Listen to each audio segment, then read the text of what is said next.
Hello friends, welcome back to my channel RG classes. I am Rimpi and आज आपसे मैं बात करने वाली हूँ क्या कॉमर्स के स्टूडेंट्स सीटेट लेवल 2 के लिए एलिजिबल है या नहीं। आज मैं आपसे इस पूरी वीडियो में यही बात डिस्कस करूँगी कि किस कॉमर्स वाले स्टूडेंट्स सीटेट के लिए एलिजिबल है या नहीं।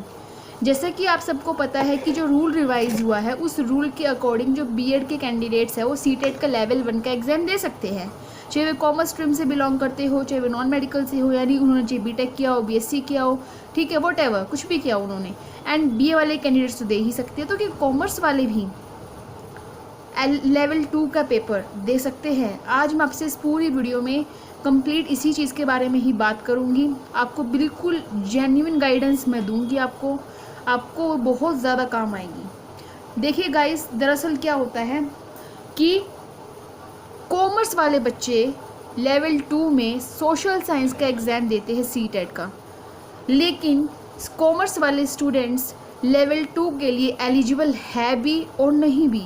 अब ये क्या है गाइस, ध्यान से सुनिएगा आप।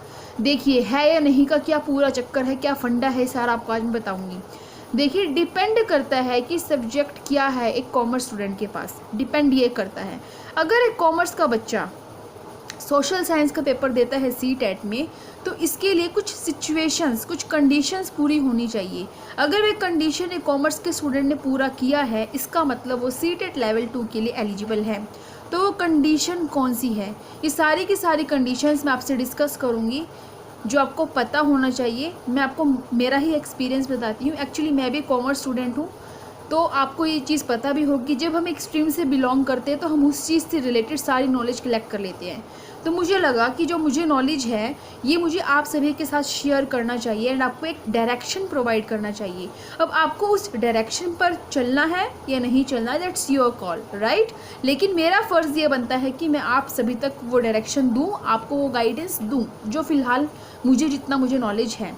एंड गाइस, जितना भी आज आपको मैं इस पूरी वीडियो में बताऊंगी वे 100% जेन्युइन होगा, तो आप ध्यान से सुनिएगा एक एक बात। दरअसल मैं आपको मेरी ही फ्रेंड की बात बताती हूँ। कॉमर्स का उन्होंने सोशल साइंस में दिया और उनका वे क्वालिफाई भी हो गया, बट वो सोशल साइंस के लिए एलिजिबल नहीं है। बिकॉज गाइस क्या होता है, जब एक कॉमर्स का बच्चा फॉर्म फिलअप करता है तो एक ऐसे हो जाता है कि जब हर बच्चे ने जब हर एक कॉमर्स के बच्चे ने सीटेट के लेवल 2 का पेपर दिया तो मैं क्यों ना भरूं। बट गाइस यहीं पर ही बच्चे गलती करते हैं। ये जो भेड़ चाल होती है ना कि अगर 100 लोग अगर ये चीज़ कर रहे हैं तो मुझे भी करना चाहिए, बट गाइस यहीं पर ही हम सबसे बड़ी गलती करते हैं। अगर सभी गलत चल रहे हैं तो इसका मतलब आपको भी गलत चलना है? नहीं, आपको तो एक सही रास्ता पकड़ना है। अगर आप सही हो तो आपके पीछे हज़ारों लोग होंगे, लेकिन कंडीशन क्या है कि आपको पूरी नॉलेज होना चाहिए, आपको सही होना चाहिए, आपको भेड़ चाल में नहीं चलना, ठीक है। तो चलिए डिस्कस करते हैं हम सारी बातें। सबसे पहले जो सरकार की जो कंडीशन है, जो गवर्नमेंट चाहती है बच्चों से, वे क्या है, पहले मैं आपसे यहाँ से मैं डिस्कस करना चाहूँगी, ध्यान से सुनिएगा। सरकार का रूल ये कहता है कि कॉमर्स का बच्चा सीटेट लेवल 2 सोशल साइंस के लिए तभी एलिजिबल है जब उसके पास ग्रेजुएशन में 2 सब्जेक्ट हो, यानी एसएसटी को 4 पार्ट्स में बांटा गया है। एवरीवन नो सिविक्स, जियो, हिस्ट्री, इकोनॉमिक्स, राइट। तो इन चारों पार्ट में से कम मिनिमम एटलीस्ट 2 पार्ट्स ग्रेजुएशन में हर साल होने चाहिए, तो ही वो बच्चा सोशल साइंस का एग्ज़ाम देने के लिए एलिजिबल है। अगर कोई बीए स्ट्रीम से भी अगर बच्चा बिलोंग करता है स्टूडेंट और उसके पास भी सिर्फ एक ही पार्ट था 3 साल, तो वो भी एलिजिबल नहीं है सोशल साइंस के लिए। गाइस, आप इतने एफर्ट करते हो, अपना सीटेट भी क्वालिफाई कर देते हो, लेकिन जब आपका इंटरव्यू होता है केवीएस में, या जब आप एक फाइनल स्टेज पे होते हो और आपको ये कह के रिजेक्ट कर दिया जाए कि यू आर नॉट एलिजिबल, तो आपको कैसा लगेगा। तो उसी तकलीफ़ से आपको बचाने के लिए मैंने ये वीडियो बनाया है कि आप पहले मेंटली प्रिपेयर हो जाए, आप पहले ही चीज़ों को समझ ले एंड उसके अकॉर्डिंग आप आगे मूव ऑन करो। ठीक है गाइस, तो आई होप आपको ये कंडीशन समझ में आ गया। अगर आपको सेंट्रल लेवल पर टीचर लगना है एसएस का और आप कॉमर्स के स्टूडेंट हो तो आपको ये कंडीशन पूरा करना है, यानी ये कंडीशन तो हर एक बच्चे को पूरा करना है। मैंने स्पेशली कॉमर्स का नाम इसलिए लिया बिकॉज कॉमर्स स्ट्रीम यानी कॉमर्स में एसएस का, सोशल साइंस का कोई भी सब्जेक्ट नहीं होता। इसीलिए मैंने स्पेशली कॉमर्स वाले बच्चों के लिए कहा कि जब बच्चे सीटेट लेवल 2 का सोशल साइंस का एग्ज़ाम देते हैं वो उसके लिए एलिजिबल नहीं होते।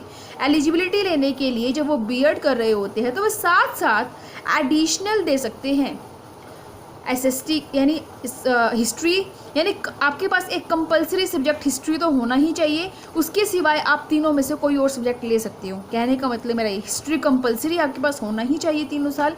हिस्ट्री के अलावा आप कोई और सब्जेक्ट ले सकते हैं, जैसे आपको जियो चाहिए, आपको सिविक्स लेना है, आपको इकोनॉमिक्स लेना है। तो आई होप मेरी बात यहाँ पर आप समझ रहे होंगे, ठीक है। तो कॉमर्स वाले बच्चे एडिशनल दे सकते हैं बीए का 3 साल का दोनों ही सब्जेक्ट में एंड वे सीटेट लेवल 2 के लिए क्वालिफाई कर सकते हैं, ठीक है गाइस। साइंस वाले बच्चों को कोई भी दिक्कत नहीं आती। क्यों नहीं आती? बिकॉज फिजिक्स लगा लीजिए, आप केमिस्ट्री लगा लीजिए, वे तीनों ही साल उनके पास होता है एंड वे वही सब्जेक्ट बीएड में चूज़ करते हैं। एंड आपको पता भी है सीटेट में जो सेकंड पेपर लेवल 2 का जो दूसरे सब्जेक्ट पर पेपर होता है 60 मार्क्स का, वो होता है मैथ आएगी 30 मार्क्स की और साइंस आएगी 30 मार्क्स की। तो जो साइंस स्ट्रीम से कैंडिडेट्स बिलोंग करते हैं वो वही ऑप्शन चूज़ करेंगे जिसमें मैथ और साइंस का कॉम्बिनेशन होता है, ठीक है गाइस। तो आई होप आपको पता लग गया होगा कि कॉमर्स वाले सीटेट लेवल 2 के लिए एलिजिबल क्यों नहीं होते एंड उनको क्या चीज़ें करनी है जिससे वे लेवल 2 के लिए एलिजिबल हो। गाइस, अगर आपको यहाँ पर कोई भी डाउट है एलिजिबिलिटी को लेकर, आप मुझसे विदाउट एनी हेजिटेशन पूछिए, मैं आपका भी डाउट ज़रूर रिजॉल्व करूँगी। आपको पूरी गाइडेंस दी जाएगी, आपको टेंशन लेने की ज़रूरत नहीं है कि मैम अब हमें क्या करना है, हमें गाइडेंस नहीं मिल रही, हमें कॉलेज से गाइडेंस नहीं मिल रही। गाइस, वे सारी टेंशन आप भूल जाइए।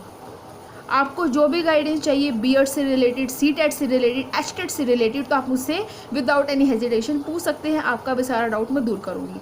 एक बात और मैं आपको बताना चाहूँगी, अगर एचटेट का आपका एग्जाम, अगर आपको हरियाणा में टीचर लगना है सोशल साइंस का, तो उसमें कंडीशन नहीं है कि आपके पास सारे ही पार्ट, आपको 2 पार्ट लेने हैं ज़रूरी एसएसटी के, नहीं, उसमें कंडीशन नहीं है। अगर आपके पास एक पार्ट है, फॉर एग्जाम्पल अगर आपने खाली इकोनॉमिक्स लिया हुआ है ग्रेजुएशन के 3 ईयर में, तो आप एचटेट का एग्ज़ाम दे सकते हैं इकोनॉमिक्स में।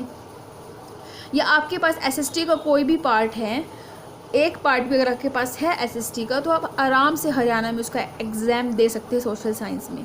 तो गाइस, अगर आपको कोई भी डाउट है कमेंट में मुझसे पूछिए। अगर आप मेरे चैनल पर पहली बार आए हैं तो सब्सक्राइब कर दीजिएगा गाइस एंड लाइक ज़रूर कीजिएगा, बिकॉज आपका लाइक मुझे बहुत ज़्यादा मोटिवेट करता है। एंड आपको पता है जब कभी भी लाइक मिलता है तो हमें कितना अच्छा लगता है, राइट? तो लाइक ज़रूर कर दीजिएगा गाइस। तो हम नए वीडियो में मिलेंगे नए टॉपिक के साथ जो आपको अच्छी इन्फॉर्मेशन ही प्रोवाइड करेगा, आपको नॉलेज देगा, आपको सही गाइडेंस देगा। So take care, bye bye.